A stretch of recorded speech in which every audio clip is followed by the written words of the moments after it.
Olá galera, professor Wagner do curso, agora vai questões comentadas FUVEST.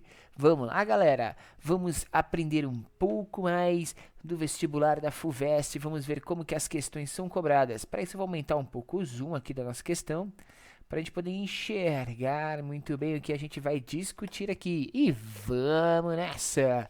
Olha lá que bacana. A primeira questão que a gente vai resolver aqui é da FUVEST 2016 e diz assim: chumaços de algodão embebidos em uma solução de vermelho de cresol de cor rosa foram colocados em 3 recipientes de vidros, 2 e 3 idênticos e transparentes. Em 1 e 2 havia plantas e em 3 rãs. Os recipientes foram vedados e iluminados durante o mesmo intervalo de tempo com luz de mesma intensidade, sendo que 1 e 3 foram iluminados com luz de frequência de 7 vezes 10 a 14 Hz e 2 com luz de frequência igual a 5 vezes 10 a 14 Hz. Ok. O gráfico mostra a taxa de fotossíntese das clorofilas A e B, ok? E em função do comprimento de onda da radiação eletromagnética. Considere que para essas plantas o ponto de compensação fótica corresponde a 20% percentual de absorção. Gente, é correto afirmar, o gráfico está aí, né? É correto afirmar que após o período de iluminação, as cores dos chumaços de algodão embebidos em solução de cresol dos recipientes 1, 2 e 3 ficaram respectivamente. Note e adote. As plantas e as rãs permanecem vivas durante o experimento. Isso é ótimo, bom saber, né? As cores da solução de cresol em ambientes com dióxido de carbono em concentração menor, igual e maior que a atmosfera são respectivamente roxa, rosa e amarela. A velocidade da luz é 3 vezes 10 a oitava. Beleza, galera? Então a gente tem aqui a relação de comprimento de onda para clorofila O, B, clorofila A, e a nossa ideia é tentar então descrever o que acontece neste sistema, ok? Para resolver esse probleminha para você. Antes da gente começar a resolver, eu quero que você dê um like aí no nosso vídeo para a gente poder manter esse canal no ar e trazer muito mais questões para você. Tranquilo, galera? Pessoal, qual que é a nossa função aqui? A nossa função inicialmente é fazer um cálculo aí do comprimento de onda, da velocidade da luz e da frequência, certo? Então a gente tem aquela equaçãozinha que vem de V é igual a lambda vezes F, vem lamber ferida. Só que nesse caso, essa velocidade é uma velocidade especial, que é a velocidade da luz. C lambda F. Qual que é a nossa ideia? É calcular os comprimentos de onda de cada um desses sistemas. Ele nos deu a velocidade da luz no vácuo, que está aqui, ó, 3 vezes 10 oitava, está dado aqui embaixo, vou grifar essa velocidade, e ele deu as frequências para a gente. Então, vamos calcular C1 e C2? Então, ó, a velocidade da luz é constante para os dois sistemas, 3 vezes 10 oitava metros por segundo, ok? A frequência 1, vamos lá capturar a frequência 1 de novo, se eu não me engano é 7 vezes 10 a 14 Hz, não é isso? Olha, o professor sabe, o professor lembra. E olha que eu não estou colando não, hein, galera. E F2 vale 5 a 10 a 14. 5 vezes 10 a 14 Hz, ok?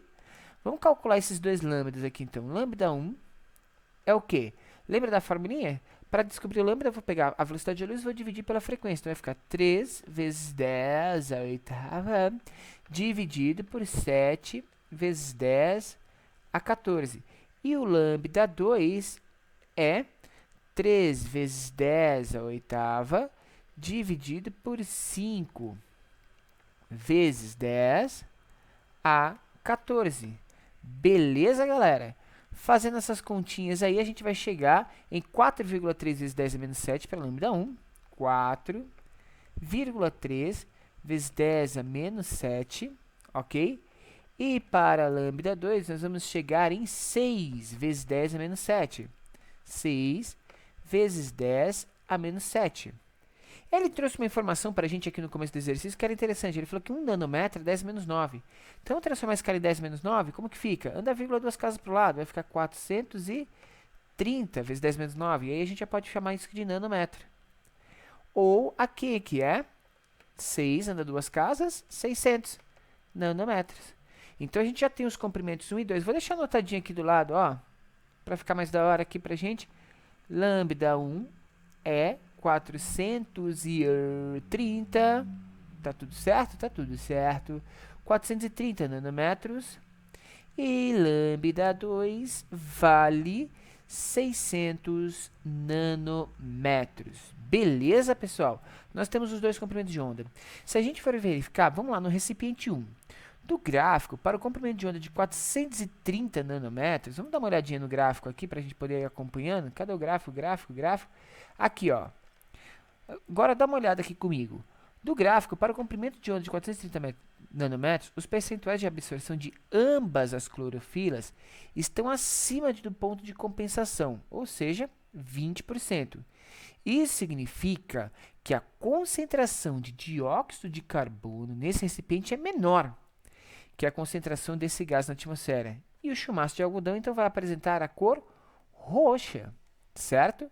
De novo, os valores de compensação, né? Vamos recapitular. Os valores de compensação, os pontos de compensação, 20% acima, ok? Certo? Então, os percentuais de absorção de ambas as clorofilas estão acima desse ponto, certo? Que é de 20%. Logo, isso significa que a concentração de dióxido de carbono no recipiente é menor. Se os pontos de compensação estão acima, quer dizer que tem menos dióxido de carbono, fazendo com que ele tenha a cor roxa no primeiro caso. Então, a gente tem aqui, ó, roxa e roxa. Pode ser A, pode ser B. Ah, pode ser a letra E também. Vamos ver a segunda situação. Opa, professor, não clique em coisa errada, não. Segunda situação, galera. Na segunda situação, ele diz assim, ó, recipiente de número 2. Do gráfico, para o comprimento de onda de 600 nanômetros, os percentuais de absorção de ambas as clorofilas estão abaixo do ponto de compensação. Então, ó, se a gente for pensar nos 600 nanômetros que a gente achou aqui no comprimento do recipiente 2, o que vai acontecer? Ele está abaixo dos pontos de compensação, certo? De ambas as clorofilas, estando abaixo, então, desse ponto que é 20%. E isso significa que a concentração de dióxido de carbono, nesse caso, nesse recipiente, é maior. E que a concentração desse gás na atmosfera e o chumaço de algodão apresentarão a cor amarela. Ok? Terceiro ponto, galera. Terceiro ponto. Como que a gente achou aqui na segunda? Amarela. Então, aqui a gente tem roxa e amarela. Só poderia ser letra A. Mas vamos verificar a terceira situação, certo? Que é o recipiente 3. Vamos lá? O que ele fez em 3? Tem a rã, né? No recipiente 3 ele fala assim, a respiração das rãs libera dióxido de carbono, certo? Ok. Isso vai aumentar a concentração de dióxido de carbono. Quando a concentração de dióxido de carbono é maior, a gente já acabou de ver no recipiente 2 isso acontecer, que cor que vai ficar o chumaço de algodão? Amarelo, ok? Então, a gente tem a alternativa A como resposta correta. Pessoal, na resolução desse exercício, eu fui perguntar para um professor de biologia o que ele acha desse exercício, porque isso tem muito de biologia, certo? E ele disse o seguinte, olha lá, no recipiente 1, a radiação luminosa corresponde a 43 nanômetros. 430, né, professor? Mas tudo bem. As plantas recebem luz acima de seu ponto de compensação e consomem CO2 do meio para realizar a fotossíntese.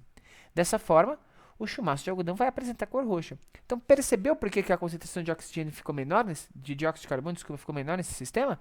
Porque as plantas absorveram esse dióxido, certo?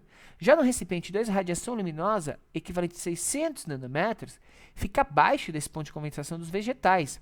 Assim, a taxa respiratória supera a fotossíntese e a produção de CO2, o que torna o chumaço amarelo. Então, percebeu? Ultrapassou. Já no 3, as rãs, pela sua respiração, elas já liberam dióxido de carbono e isso faz com que o chumaço fique amarelo, porque vai ter excesso de dióxido de carbono. Beleza? Então, de 2 pontos de vista, a gente consegue resolver essa questão. Espero que você tenha gostado. É a primeira questão da FUVEST que a gente está resolvendo. Dá um like se você curtiu, compartilhe entre seus amigos e a gente vai resolver muito mais questões para você até o dia da sua prova. Valeu, galera, e até a próxima!